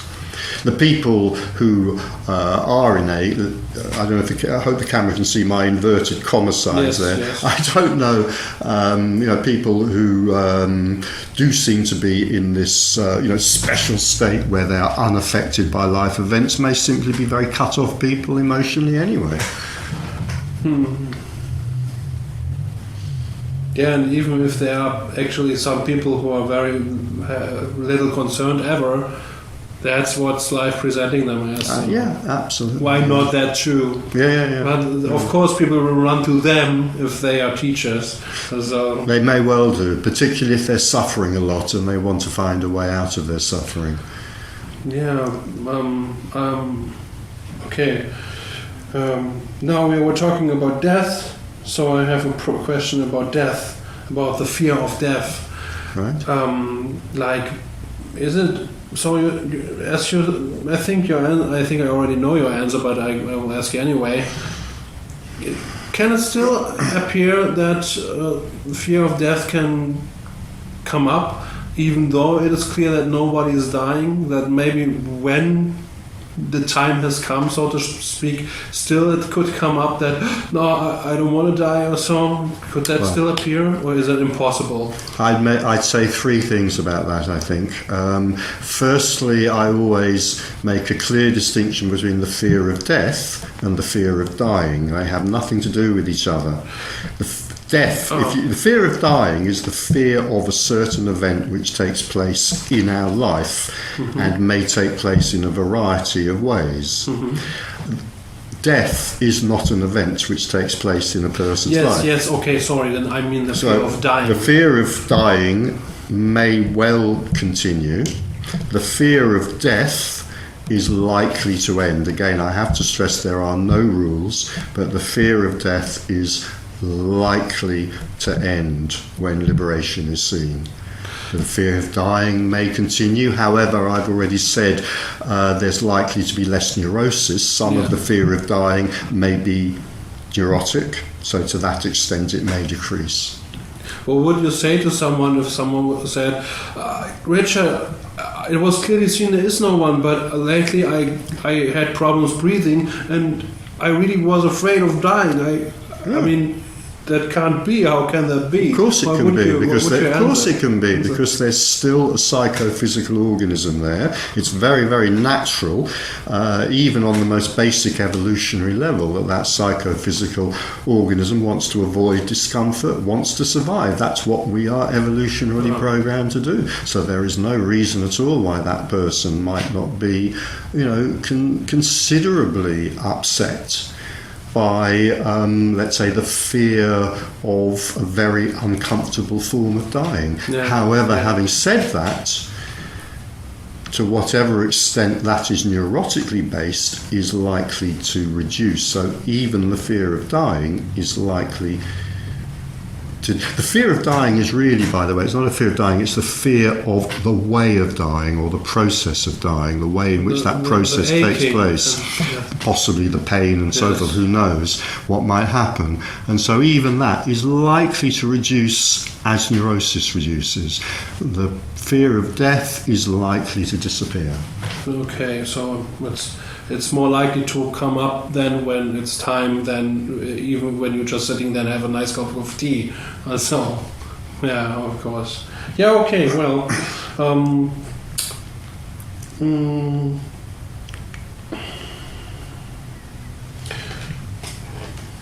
let's see in the next slide. Can you talk about hope in general? What do you have to say about the issue? Hope. What I usually say about hope is one of the cruelest feelings, and despair. Nothing is close to what we're talking about here, but if anything were to be close to it, despair is closer to what we're talking about than hope. I mean, hope, or hopelessness, maybe, or hopelessness. Yeah, hopelessness and despair. Hope keeps us searching. Hope is a very, very cruel taskmaster, because it drives us on. Hope won't let us take any rest. Hope is very cruel indeed. I'm sitting relaxing in a chair having a cup of tea, and hope says to me, "You lazy person, you should be up on your feet. You should, if you were just seeking or striving with a little bit more sincerity, if you got up earlier and you just went to visit your master more often and listen to his holy words with more attention, then that's what would get you to this wonderful state called enlightenment." So hope is very, very cruel indeed. In a way, hope simply arises or it doesn't. Despair simply arises or it doesn't, and there is no one who can do anything about that. So what I am about to say next is in a sense futile, but nevertheless I'll say it. Despair is closer to this than hope is. There are no good signs, but if there were to be a good sign, despair would be a good sign. And as a matter of fact, I talk to many, many people, and often where there's been awakening or where there's been liberation, that has been preceded by a period of despair. That's by no means always the case, but it's the case often enough to make it worth commenting on. Do you have anything good to say about hope? Can it also be good sometimes? Because some people who were imprisoned by the Nazis said the thing that kept despair away actually was a feeling of hope. Yeah, certainly. I'd say two things. First, it can be very entertaining. It can provide us with a lot of very entertaining and stimulating circumstances. And secondly, in terms of what you're talking about, you could say that in certain circumstances, hope can be therapeutically beneficial. So it can have positive effects. Yeah, absolutely, yeah. But in terms of what we're talking about here, I'm not saying that despair is better than hope. I'm just saying that despair is closer to what we're talking about here than hope is. Totally. It's just that so many movies glorify hope. They have. In the end, the answer is hope. Of course. Yeah, and sometimes even as the main reason to stay alive. Yeah. Like, oh, what is this all about? What is life? And then, there's always hope. Yeah. Now there's another thing to put in. It seems a very popular reason to keep going. There's another thing to put in here. Notice also that hope is always orientated towards the future. Yes. So hope, again, it's one of those experiences, feelings, thoughts, whatever we want to call it, that always drains this of its life, because to whatever extent there's hope, I am orientated towards the future. One of the reasons despair is more relaxing than hope, because despair, may not be very pleasant, although it's surprising that a lot of people in a strange way almost enjoy despair, but despair can at least allow me to sink into this. And there may simply be more thisness about despair than there is about hope. Again, I'm not saying that that's better or worse, but it is perhaps one of the things I say is that it is simply more relaxing. Despair is more relaxing than hope. Just to clarify this, you say that despair can have a positive side to it? Despair, absolutely, yeah. Yeah, if it, as I've said, it's likely to be more relaxing. It's likely to, we're likely to be more present, because hope, as opposed to despair, orientates us towards the future and away from this.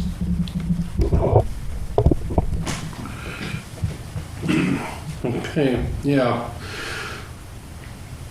I mean, in practice, of course, none of this matters, because hope will arise or it will not arise, and despair will arise or it will not arise. Yeah, even when you talk about the now is drained out or so, it's still full of life, even if it appears as I look towards the future. It's just what life is doing its thing. Yeah. Okay, well, and it can be entertaining, as you said, in movies or so.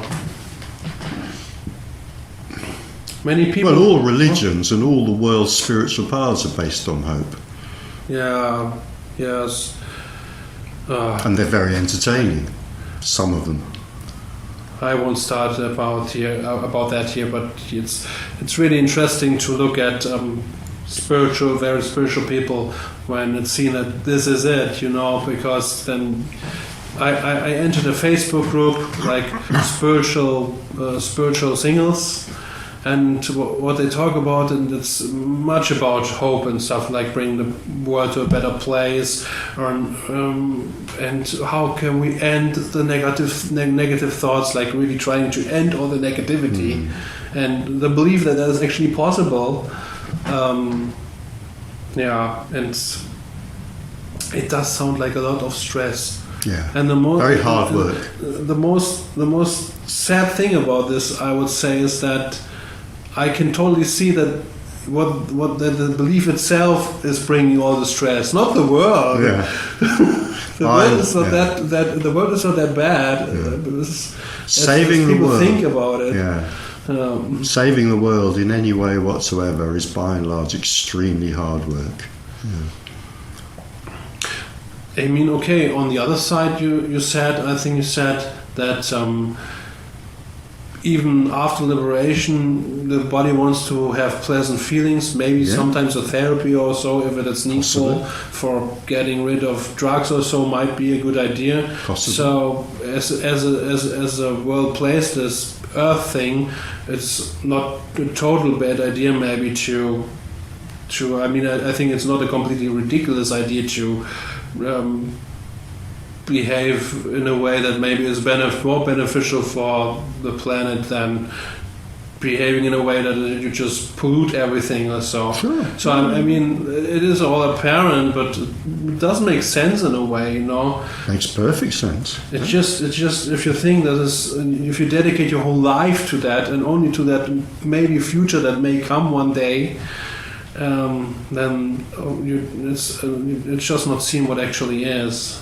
And how could it be? There's nothing wrong with being an eco-warrior. Yeah. There's nothing right with it either. It is simply what it is. It's simply what it is. That's true. Okay. Can you maybe talk about depression? Is there something you can say about people who are very depressed, who find themselves in a depressed state? I don't know if despair and depression is quite the same always. Oh no, they're very different. They're not even a little bit different. They're very different. I'm sorry if you have nothing to say about this, then it's not important. I'll try and I think I possibly have one or two things I could say about depression. Very, very briefly, I'll say one thing. The therapist in me will say one thing, which is that my experience as a therapist has led me to feel very strongly that the most therapeutic way of dealing with our feelings is to allow ourselves to experience them, not to cut ourselves off from them, either simply emotionally or through drugs or alcohol or ceaseless activity or something like that. There's a phrase for this common amongst psychotherapists. It's called experiential non-avoidance. So if we're experiencing some feeling, even if it's unpleasant, the most therapeutic thing to do with that is to allow ourselves to experience it. Mm-hmm. I feel, and some psychotherapists will agree with me and some won't, that depression is the result of a long period of refusing to do that. So depression is the result of a long period of us not allowing ourselves to experience our uncomfortable feelings. So from the therapist in me would say, if you want to avoid depression, then be experientially non-avoidant. In other words, let yourself feel your feelings. From a non-duality point of view, all I can say about depression is what I've already said, that there is a tendency for depression to end when liberation is seen. Yeah. Okay. It's just interesting to ask you that because you have the experience as a psychotherapist. Well, a therapist, yeah. Yeah. Some teachers talk about your true nature. Yes. Dum, dum, dum. Lovely. TM. No. Your authentic self. Do you like this term and do you agree with it? No, I don't like it.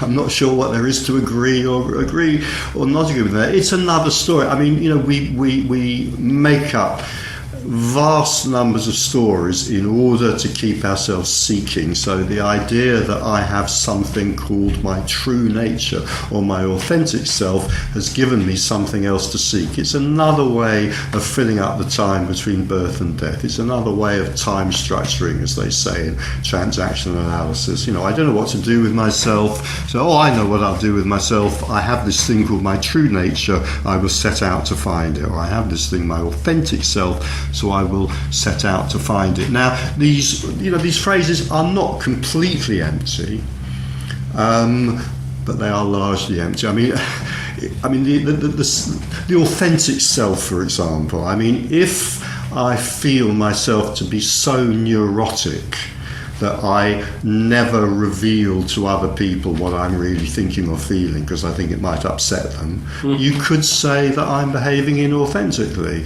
If somehow, maybe through therapy or in some other way, I find the courage to say what I am actually thinking and feeling rather than to dissemble or lie about it, you could say that I am expressing more of my authentic self. Now, in those limited terms, those phrases make sense, but anything more than that, and I think they're just something else to keep the search going.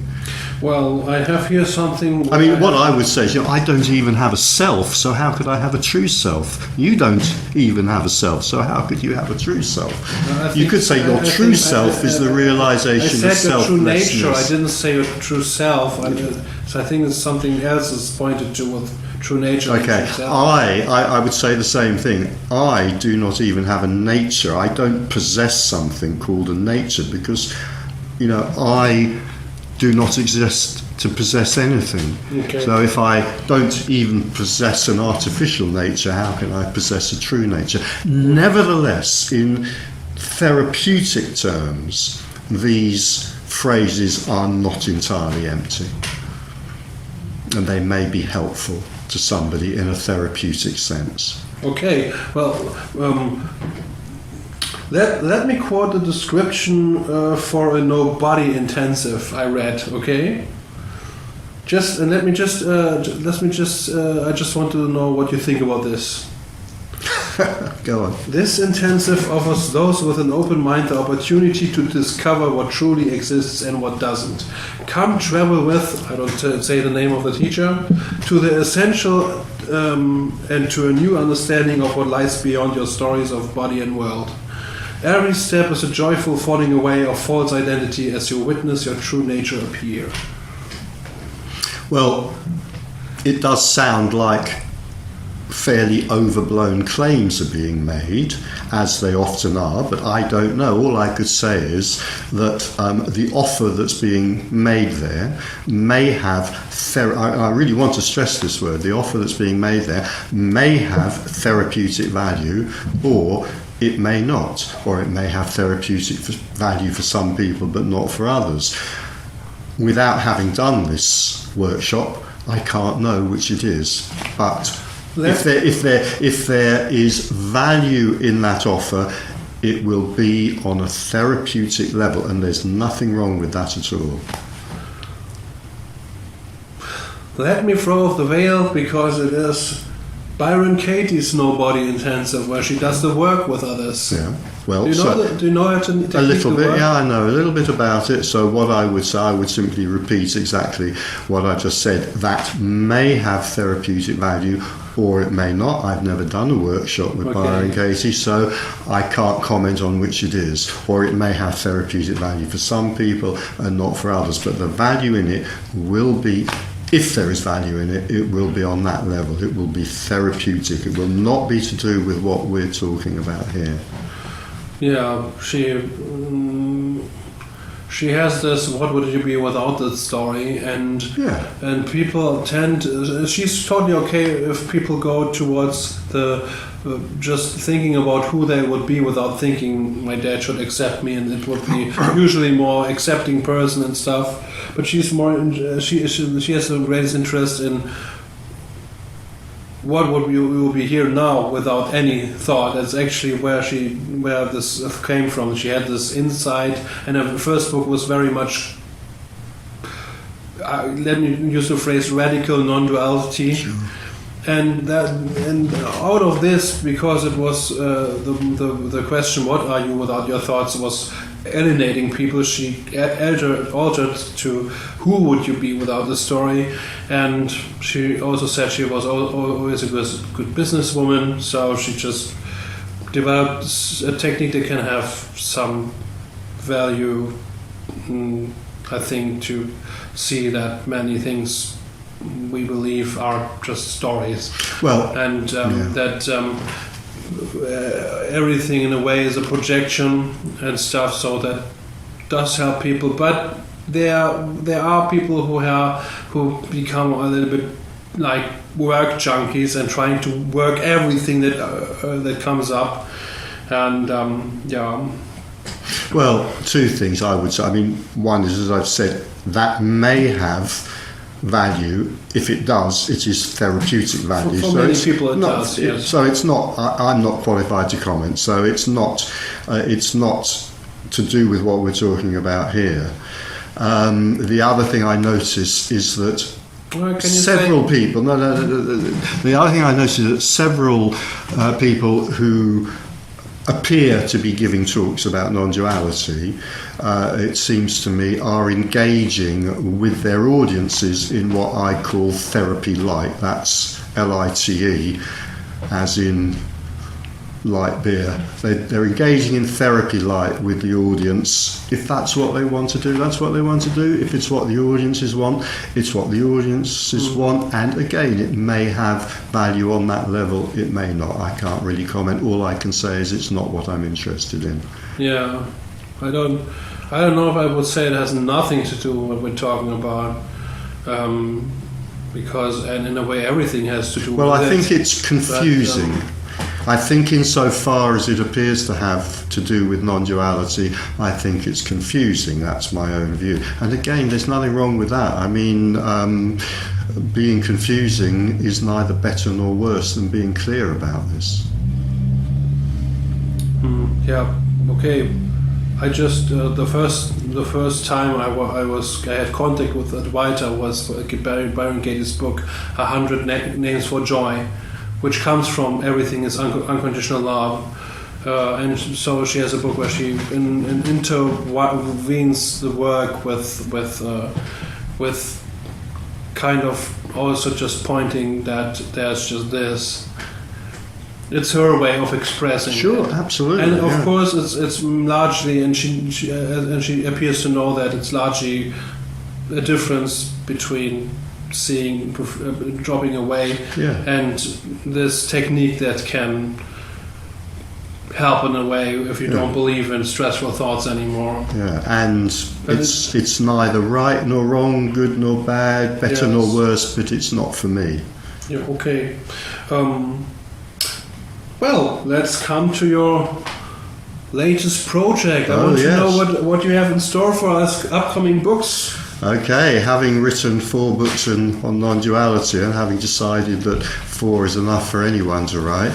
So the next book, which is actually almost finished, is a radical departure from that in a way. It's about the 30 years of seeking that took place before non-duality bit or non-duality hit. So its provisional title is Confessions of a Seeker, Adventures in Spirituality, Therapy and Belief. You're writing kind of a biography of your life story? Kind of like that. As I say in the introduction... What does Tony Parsons say to that? That's going to be interesting. As I say in the introduction to it, this is the book that I never intended to write. 10 or 12 or more years ago, I decided very firmly that writing a kind of spiritual autobiography was something I absolutely never wanted to do. And now I find myself having nearly finished it. What changed? Well, time goes past apparently, and in a way what changed was that I met 1 or 2 new people who kind of listened to me recounting some of my adventures to them conversationally and persuaded me that it might be a good idea to put these into a book, because maybe some other people might be interested in some of these stories too. And the fact is, so I sat down in a coffee bar, of course, to start this, not knowing if it would go anywhere. And the fact is, I like writing in coffee bars, and so there we are. A year or 2 later, it's nearly finished. Okay, so did you find yourself enjoying writing? Yes, very much. Yes, absolutely. I'm shocked. To be honest, I found it rather in a very kind of daily or quotidian sense of the word, liberating. I found it rather liberating after having written about non-duality for so many years. I mean, I really loved writing about non-duality, but nevertheless, I found this rather freeing. Yeah, absolutely. So, well, it's a story. It's many stories. Like everything else, it's a collection of stories without meaning. But obviously it was entertaining for me to live through them. I discovered that by talking about them to 1 or 2 people, they found them a little bit entertaining, at least to listen to, so they persuaded me that maybe a few other people might find them entertaining. And we might all be wrong about that. Maybe nobody else will find this entertaining at all. Time will tell. Oh, I just hope that Tony Parsons won't say, "You're empathizing the story." How can you? We'll have to see about that, but as I say, I found it fun to write, and we'll see whether anybody finds it fun to read or not. You have forsaken non-duality. Just kidding. Okay, but I think it is pretty interesting that you wrote down the story of the seeker, how it came to be that you wanted the despair to end. I should say it's also quite philosophical as well. There's quite a lot of sort of philosophical stuff in it as well, because that's also part of my nature. Okay. It's not just a collection of anecdotes. Is non-duality kind of in that philosophical thoughts a bit? Not very much. I do mention it occasionally, but I feel like, there are 4 books about non-duality. I don't need to go into it in this book. What kind of other philosophy did you put in there? Oh, that's such a big question. I mean, there's so many things I've been interested in. So there's existentialism is in there, and postmodernism and all. And just kind of philosophical speculation in general that I've been through. And of course, there's lots and lots of philosophical speculation involved with the various spiritual paths that I've been involved with. I mean, I was once involved with a very dedicated guru path. I've been involved with all sorts of Buddhist groups. There's lots of stuff about religion in there. Not all of it complimentary, I have to say. So there's a lot of that kind of stuff in there as well. Hopefully not all, but hopefully quite a lot of it in a fairly entertaining and light-hearted way, although I have to say some of it is pretty serious. So you write from the point of view of someone who is still glorifying the idea of being at a guru or so? No, I'd say that what I do is I try to write from the point of view of the person who was experiencing that at that time, based on memory. So when I'm writing, but also obviously it has to be with the kind. I mean, as I explained in the introduction, if there is an attitude or a stance in the book as a whole, it is the attitude or stance of skepticism to much of the stuff that I'm writing about. So in a sense, you could almost say that there's a dual attitude, because I'm describing the Richard, let's say, of long ago, and it was many, many years ago, who was following a guru with absolutely wide-eyed credulity and love and wow, and this is just so amazing, and we're saving the planet spiritually, and so forth. So there's kind of the attitude of the Richard then, but there's obviously also the attitude of the Richard who is writing this now, who has a great deal of skepticism about any kind of extraordinary claims, and I hope that both of those attitudes come through. Mm-hmm. Wow. There's a very popular series out right now. It's called Gotham, and it tells the story of Batman before he becomes Batman, and it says to end exactly at the point where Batman first gets into his suit for the very first time, and then the series ends. So, does your book end with just the point before the dropping of the self, or is that included? It's a bit. It's not. That's a bit too kind of narrative, beginning, middle, and end. Like nobody begins. Just kidding. That's not. No, that doesn't really fit as a description. And also, I don't know whether I'm just being a bit pessimistic. I feel my chances of getting a big Hollywood deal out of this book are reasonably remote. Whereas I think the Batman book might fly in Hollywood better than this one does. But what I mean is your book. You have a seeker story. Is it ending with a meetings with Tony Parsons, or is no? It's not. It's not sequential in that way. It's too complex for that. It's in the well, it's too complex. I mean, it's like it's more. Each chapter is more takes a theme and then follows it through what might be for several years or whatever. So it's not really kind of. It's not. I mean, a story. Can I just stress something very important, because I think there is a kind of reason for this. I did not call it autobiography of a seeker. I called it Confessions of a Seeker. So it's like a series of me confessing to various incidents that happened in my past. It's not intended to be a chronological autobiography. Maybe that title came to me, perhaps it's based on the pattern. There's a very, very good book by a man called Stephen Batchelor called Confessions of a Buddhist Atheist. And again, it's not autobiography of a Buddhist atheist. So it's more a kind of... I think the trouble with an autobiography is that it can be very limiting and imprisoning, because you're kind of following a timeline regardless of whether that actually makes sense or is even interesting. You know, I was born in the year such and such, and my first nursemaid was German, and you know. So you know, if you discard the idea of autobiography, then you can get rid of all that boring structural stuff and just go for the stuff which hopefully is actually meaty and interesting. So there's no pretense that it's a kind of chronological going through my life. I think that would be quite boring and dull.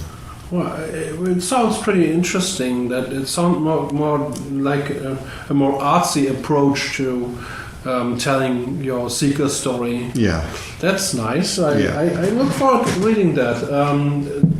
Do you know when it will come up? No, I haven't got a publisher yet. Oh, and the German publisher, you already phoned him up and said my German publisher, unfortunately, I have lost my dearly beloved contact with my German publisher, because he left the publisher. He no longer works there, and so I don't know. I mean, I feel fairly confident that in one way or another it will eventually be published, but I don't have a publisher yet. Well, okay. I'm looking forward to a new book. I hope you will publish it very soon. maybe next year, who knows. Well, okay, that was all. Thank you for being with us and answering the questions, Richard.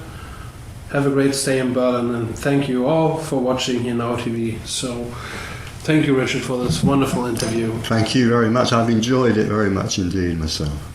Me too. I wish you have a great stay. Thank you.